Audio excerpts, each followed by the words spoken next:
think that's it. All right. Hi. Good evening, everybody.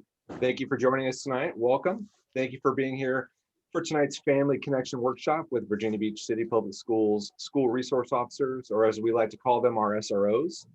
Tonight's session, where I'm talking about some tips and tricks on what will help keep you and the community safe. My name is Jason Nichols. I'm Public Relations Coordinator with the Communications and Community Engagement Division here at City Public Schools. And I'm really excited to be here tonight because for 15 years prior to this position, I was in law enforcement in California, and talking safety is one of my favorites. But tonight we're going to talk about some car seat safety. We're going to talk about some bike and skateboard safety, and then we're going to talk a little bit about some driving safety. With that said, let's introduce our panelists. Tonight we have Officer Floorman from Renaissance. We have Officer Lipsy from ATC in Lansdowne. We have Officer Robleski from Princess Anne High School. Officer Gauk from Plaza Middle School. Officer, I think I just messed that name up, even though I checked, sorry about that. Officer Mantoni from Great Neck Middle. Officer Diaz from Old Donation School, and Officer Wright from Larkspur Middle School. Thank you guys for being here. I really appreciate it. We're going to jump right into it. I know we don't have a lot of time, but let's get right into car seat safety. The first question we have is, what age should a child be in either a car seat or a booster seat? I know they're two different things, so they're two different answers, but let's start with a car seat. What age would a child be in a car seat? Well, children should be in a car seat from infant to 7 years old. The difference with that is from 0 to 2, they should be in a car seat in the back, and they should be facing the back. And then, of course, from 3 on up to 7, they should be in some sort of booster seat that matches their weight, secured safely in the back seat. Officer Lipsy, if you're a brand new parent and you're going to transition your student or your child to that booster seat per se, is there a way that a parent can find out the weight that a child would be in that booster seat? Is there like a sticker on the side of the seat that they would be able to find to know that? Well, you have to excuse me because my children are way grown. I'm a grandfather now, so I leave that up to my son to deal with. But according to their weight, it should be on a box. From when in my day, it was in a box when you purchase it in the store, and you go according to their weight. And then if you had any other questions in regard to that, you definitely feel free to stop by your local precinct and have an officer check it for you. Well, that was thank you. That's a great transition to our next question. So when I was in law enforcement, you check the belt path to make sure that the car seat didn't wiggle more than 2 or 3 inches. But if someone wanted to have their car seat checked, is there only one precinct here in Virginia Beach, or any precinct? Where can someone go to get their car seat checked? We have to get certified in order to install car seats into cars. The fire department, they're all certified as well. So if you go, you can just drive up to a fire department, knock on their door, and they'll be happy to assist you. The same with anybody that's certified at the precincts. So if you're trying to figure out if your car seat is perfectly installed, you can either take it to a precinct or a fire. Awesome. If you are, this leads into the next question. If you're a brand new parent and you're going to go purchase a car seat, what would a brand new parent be looking for? Does it matter what car they have? Does it matter what kind of car seat? Do they need the Lamborghini car seat? Can they get the Honda car seat? What would you recommend for parents when they're looking for their car seat? Actually, I'll take that one. That's one of those things where I've got 3 grandkids and they're all within car seats right now. I think it's whatever the grandparents are going to pay for. But and I think when it comes to knowing a good name brand is probably one of the better ideas to purchase a car seat. I've purchased certain models, and I'm not going to endorse certain models or anything like that.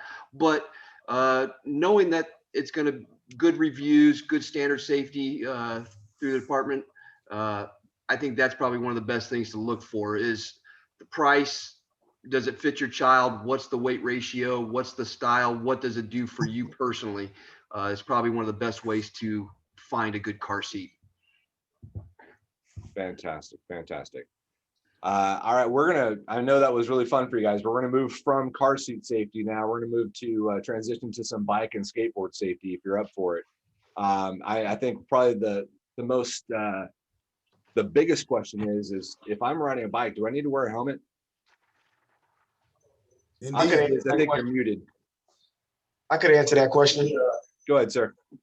Um, I personally grew up on BMX, and I rode a lot of bikes when I was younger. So I'd always recommend wearing a helmet, riding a bike. Obviously, you should use some discretion. I mean, obviously, with me, I'm pretty good at riding bicycles, and I feel comfortable riding bicycles. I don't have any children or anything like that. But if I did have children, if I'm riding on public roadways or even on a sidewalk, or even down at the oceanfront on the boardwalk, I would recommend you wearing a helmet for your small children, especially, you know, obviously we all know we live in a tourist city, and in the oceanfront, there's a lot of people at the oceanfront, walking, skateboarding, riding bikes, and everything else like that. So I'd always recommend to wear safety gear. Even us ourselves as law enforcement officers, when we are on bicycles on the oceanfront, we always wear helmets because we never know if we're gonna get hurt, slip, fall, trip over somebody, whatever. Somebody jumps in our way, anything like that. So it's always good to wear a helmet, or even safety knee pads, gloves. Always have at least a bottle of water with you so you can stay hydrated. So it's always good to wear safety gear. Fantastic. And you touched on this a little bit, which leads into the next question. Can kids ride their bikes on sidewalks? Yes, I mean, technically, and don't quote me on this, technically, I don't believe you can ride bikes on a sidewalk. But obviously, if you have a small child, an officer will use his discretion. I know adults, we technically use a bicycle as basically a motor vehicle. We look at it as kind of like a motor vehicle. So you have to obey all the laws that a regular car would. So, usually stopping for stop signs, stopping for red lights and everything else like that. So if you're riding against traffic, obviously we could stop you and have you ride the right direction. But a child, obviously we're going to use some type of discretion and allow the child to ride on the sidewalk just as a safety issue. Safety.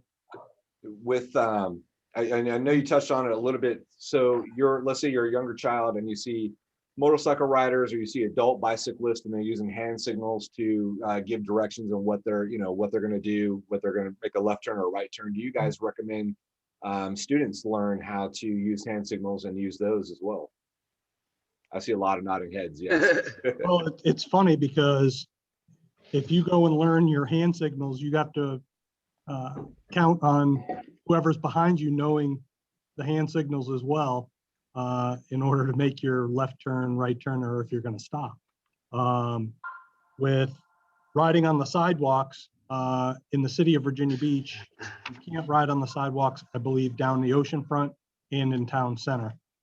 Everywhere else in the city, you can ride on the sidewalks. There's just, I guess, with a lot of people that are there, they restrict the amount of bicycle time on the sidewalks in the oceanfront and town center. But you have with the hand signals, you just got to count on everybody else knowing which way you're going. I usually just point where I'm going. I don't put it up for stopping and right turn and left. I'm going this way. I'm going that way. So Very good, simple directions for students, Pretty at least to learn and start with. Well, can I caveat on that real quick? Absolutely, officer. And when he said the bicycles for like town center, there's a bunch of signs in certain areas that say bicycles are prohibited on sidewalks. Town center is one of those. You're not allowed to have skateboards. You're not allowed to have bicycles. You have to ride with the flow of traffic and make sure you're safe and obey all traffic safety signs or signal lights and make sure you're safe when you're doing that. And that's one of the areas, just like the oceanfront, where you need to watch your signs and pay attention to traffic. If not, you could get hit, and it's not very good if you do get hit. I hope nobody ever does. So. No, it's definitely a good follow-up. But we talked, I mean, with the signs, me being new to Virginia Beach, I've seen signs that say, you can't have your skateboards here. So if we transition this a little bit, the conversation to skateboarding, can you ride your skateboard anywhere? And if not, why not? Does that make sense?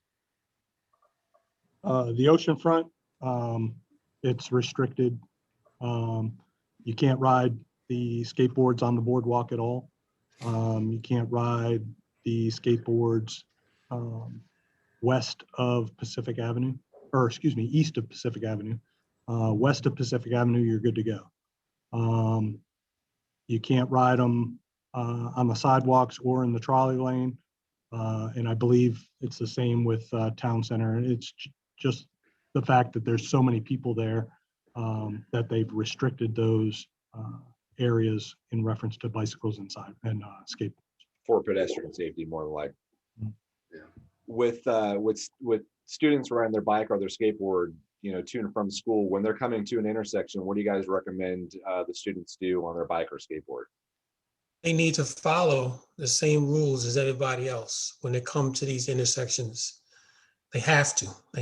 If everybody, if you have a red light or if the sign says don't walk, then they have to follow by that too. You can't just take off because they're on a skateboard or a bike. Following up with that, and that's great. And that's a great answer. I mean, what do you guys recommend the safest way for students to ride their bike or their skateboard to or from school? I mean, I obviously following the signs of the safety, but do you want them looking around their surroundings, pay attention, anticipating what the other drivers are going to do, making sure drivers see them before they cross? Well, you got to remember that they're riding with traffic. If they're on a bicycle, they're riding with traffic. If they're walking, they have to walk against traffic. So it's totally different because when you're riding a bike, you're paying attention to your riding, so you're not coming out into the traffic. Whereas when you're walking, you want to see what's coming towards you. So you're walking with your head up against traffic. So I'd say when you're riding your bike, you're riding on the right-hand side of the road and you're going in a straight line to and from where you're going. Stopping at intersections. In all actuality, at an intersection, you should hop off your bike and walk it across the intersection. How many times do people do that? A handful to do it correctly. If they don't do it like that, but they're doing it safely, good to go. I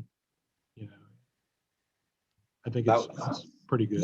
Another thing that's missing here, reference to safety, is that some of these kids, they have their iPads, not iPads, their earbuds, and they're on the cell phones and so forth when they're on their skateboards and bikes. I mean, we're talking about people that are 15, 16 years old, so they have a whole lot of other distractions. I believe that these things should be removed if you're going to be on a skateboard. That way you can focus and pay attention when you're on a skateboard or a bike, because as we know, 15 to 16-year-old kids, they have a whole lot going on, and really the last thing they need to do is be on a phone while they're skateboarding down the street. Absolutely. I would say one thing too, also, so some of these classes are early in the morning or they're leaving the school late at night. They're required to have lights on their bicycle also. So they got to make sure they follow that, making sure they're being able to see properly or somebody to see them, which actually helps visibility. And just to be clear, officer, when you say lights, you mean forward-facing light and a rear-facing red light? Is that what you mean? Well, if you want to go, yes, you need a forward-facing light that actually, by the state code itself, is at least 500 feet in front of them. But that's really hard with what everybody has out there in today's market. And then a red light for behind, so they're illuminated so people can see. A lot of people have those blinky red lights from behind, and that really helps. The actual flash itself gets people to pay attention to those. Reflective vests would help as well too. It's great options, great choices. Thank you guys. Moving from bicycle safety and skateboard safety, unless you guys have anything you want to add to that before I move on to cars to driving, driving a car. We'll move into some driving tips for novice and experienced drivers. And this is something I got a lot when I was in law enforcement. And the first two questions I'm going to combine, so bear with me just 1 second. One of the questions, it's a really good question. When you see emergency lights behind you, how soon do you need to pull over? And the second question with that is, do I pull over to the left or do I pull over to the right? I would say as soon as you recognize the emergency vehicle, whether you hear the sirens or you see the lights, you should start preparing yourself to pull to the right when traffic allows, when it's safe to do so. Obviously, if you see a emergency vehicle coming up on your right-hand side, you don't want to pull to the right, because most drivers, whether it be EMS or even us as police officers, when we're traveling lights and sirens, we call that priority two. Sometimes we have to take what traffic gives us. Some people will stop right in the middle of the road. Some people will pull to the left. Some people will pull to the right. So we're trying to, get to our call quickly, but safely. And sometimes we might have to come up that right lane. So pulling to your right in that instance may not work because you'll be pulling right in front of the emergency vehicle. So recognize where that emergency vehicle is and start gearing yourself to make a decision. It's a great answer. Following that though, what if you're on the opposite side of the street? You're traveling, let's say I'm traveling northbound, you're coming at me southbound and you have emergency lights. Do you recommend that I pull to the right to be out of the way? Let's say I'm approaching an intersection. I don't know what you're going to do. If it's what is it? The Median. median. If there's a median there, then I would say you're probably okay to keep traveling the way you're going. But if it's a double yellow line, I would go to the right a little bit, as much as you can, or even come to a stop. What if all lanes you're stopped at a red light, all lanes are used, you're in the number one lane, or let's say the fast lane, and you can't get to the right, but emergency vehicles are behind you. If you have a red light, what do you recommend to drivers to get out of your way so that you can get to your call, or EMS can get to their call? Well, that's one of those things where too, you got to watch with EMS or fire department. Don't know if I should be giving this up. They have something that will actually change the lights. So if you bear with it for a few seconds, it will turn green and let traffic move forward. So basically just move through the intersections quickly, safely, not to panic, and move to the right or out of the way of that EMS or fire or the police officer itself if he's running lights and sirens. So basically just be very careful and go that way, whatever way you can safely. Well, speaking of safely and being careful, it rains a lot here in Virginia. Sometimes we get snow. What are the safest tips that you have for people that are driving in some rain or some snow? Let's say it's your novice driver. What do you recommend for them? Stay off the roads. I mean, if you don't have to drive, if you have to drive, then drive, but use caution. Drive slow. Always have your headlights on. That's good because a lot of times when it's raining, there's heavy rain. A lot of times I can't see a vehicle coming, or even if the vehicle is behind me. So always turn your headlights on, and just increase that distance between vehicles. And always just, if the speed limit is a 25 or 35, try to drive 10 miles below that speed limit. And also stay in the right lane. Don't go in the fast lane. Stay in the right lane if you're not really a good driver. The main thing is just stay off the road. If you don't have to be on the road, stay off the road. I know Officer Wright and Gawk, you guys have been itching to get in here, so I'm going to give you guys this one to answer. Are seatbelts required when you're driving, or when you're a passenger? How about are just seatbelts required, period? Yes, they are required. And if you are an adult, of course, if you're driving the vehicle, and anyone in the vehicle, and especially any individuals or passengers that are under 18, the driver can technically be held accountable for a juvenile at a certain age, and then at 16 and above, that individual can be responsible for himself and receive a ticket for not having a seatbelt on. So it is important. The state requires it by law, so that's pretty much universal across the country. This next community question is actually a really good question. With all of the schools that you guys work at, you see a lot of the traffic. We were talking right before this started. As we're going back face to face, we have a lot more parents coming to and from the schools. As people are traveling, let's say it's students that are traveling to schools, and there's a bus on the opposite, coming at you on the opposite side of the road, who's going to either let off some students or pick up some students. How would you know if you need to stop, if you're traveling in the opposite direction, if you need to stop for that school bus, or if you need to keep traveling in your direction? It's all dependent on a solid median separating you on whether or not you should stop. But if you're behind the bus and you see the stop sign, you definitely need to stop. And Virginia Beach has implemented a lot of the buses with the passing a school bus camera, and just like the photo red light camera, their individuals are receiving tickets in the mail. The registered owner, it's a civil penalty. It's not a per se traffic infraction, but it's a civil penalty against the registered owner of that vehicle that commits that offense. And when we're talking medians, officers, we brought it up a little bit earlier with the emergency lights. Just for layman's terms for the community, when we're talking medians, we mean not just a raised curb, but it could be a dirt median or a grass median with trees, not just a yellow line. Is that correct? It has to be a physical barrier median, grass, dirt, etc. If it's just lines, that's not a physical barrier. It should stop on both sides.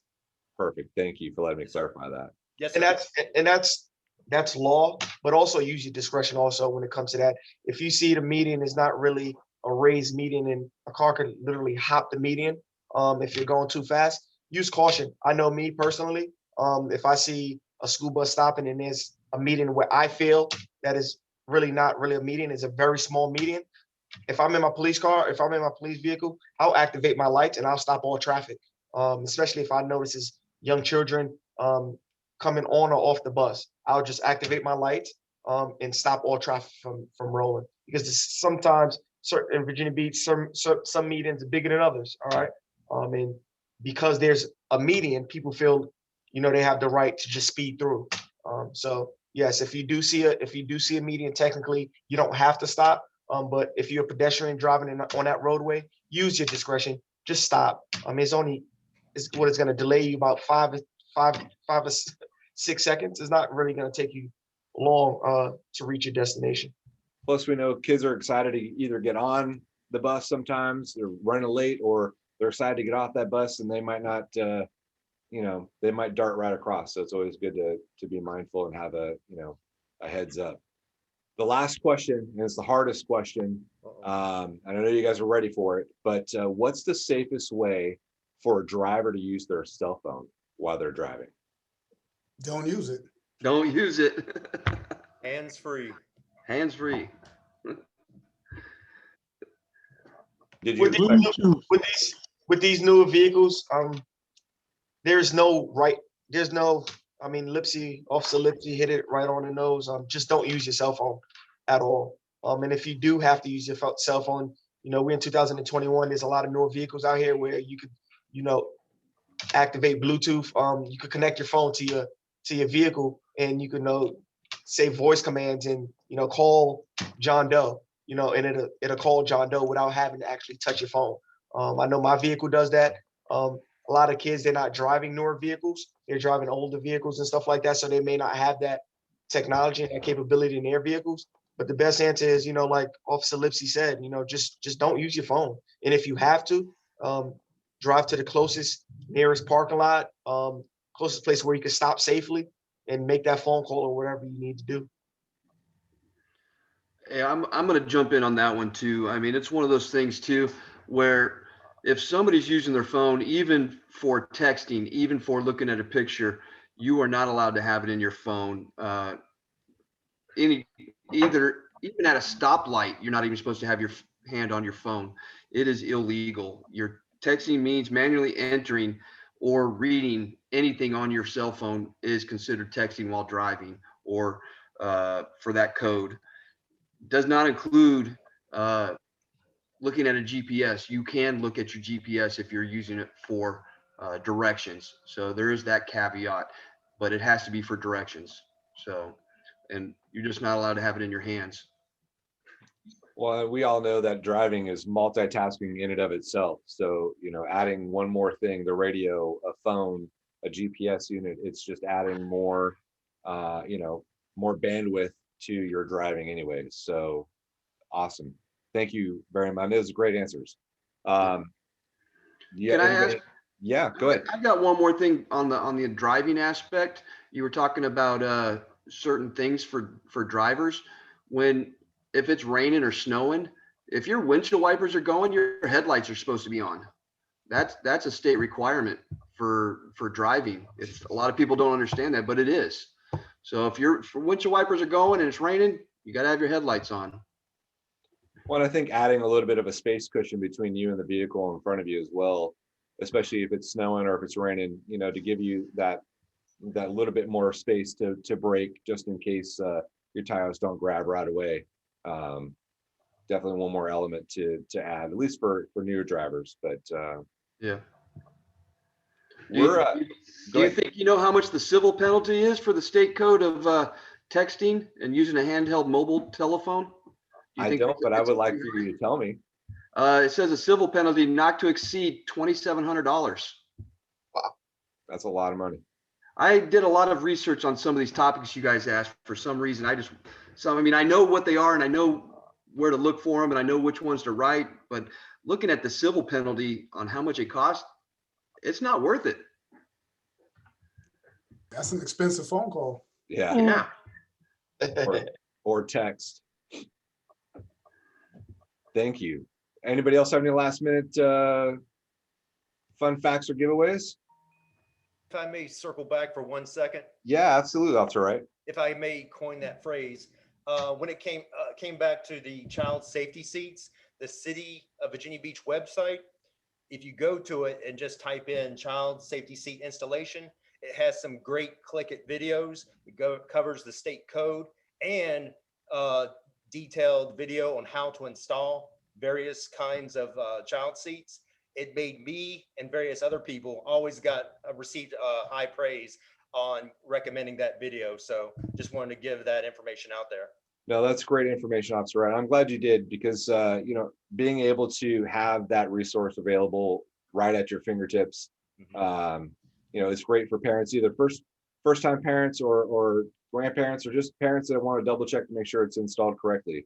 I know, circling back around with you as well, on the car seats, in law enforcement, when I was in law enforcement, we would recommend whatever fits your vehicle best. I mean, you might find that car seat that is gigantic because you want to keep your child safe, but for some reason that car seat that's gigantic will not fit in your vehicle. So you want to find the car seat that's definitely going to fit in your vehicle and keep your child safe no matter what. So awesome. All right. Well, unless you guys have anything, I think that's it. I want to thank you guys for your time, your dedication to your community, for serving the community, and not only that, but the students at your campuses. Thank you guys for what you do very much. Thanks for being here tonight. Thank you for our Virginia Beach City Public Schools community for listening with us tonight. We thank you. I want to remind you that these sessions are recorded. You can find them on our VB Schools YouTube channel or vbschools.com. On behalf of Virginia Beach City Public Schools, I say thank you. Have a good evening. Be kind, be safe, and we'll see you next time. Thank Have a you. good night. Thank Good you. night. Thank you. Good night. Bye-bye.